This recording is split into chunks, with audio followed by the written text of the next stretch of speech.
grands sites de France, ce sont les plus beaux paysages de France, des lieux exceptionnels, des lieux d'émerveillement, des lieux de ressourcement. Ce sont les paysages les plus connus de notre pays, comme la montagne Sainte-Victoire, le massif du Canigou, mais aussi des sites du littoral, comme les deux caps Blanc-Négriné ou la baie de Somme,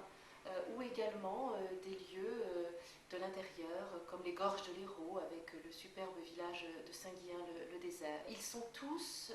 les révélateurs de la diversité paysagère extraordinaire de notre pays. Et cette politique nationale des grands sites de France vise à redonner à ces paysages exceptionnels, à ces grands sites, tout leur charme, toute leur beauté, et à faire en sorte que chacun puisse y trouver un espace de découverte, de détente, de contemplation, d'activité aussi, de nature, et puis aussi de compréhension de la biodiversité, des paysages, de la géographie, de l'histoire aussi de ces lieux.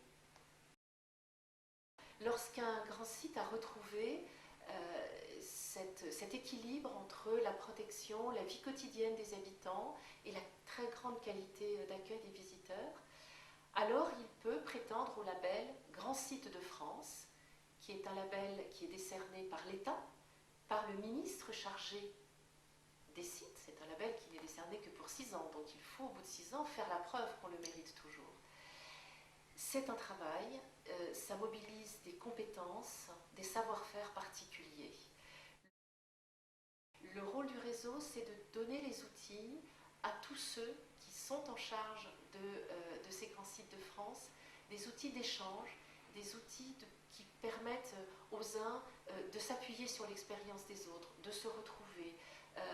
d'échanger autour des bonnes pratiques,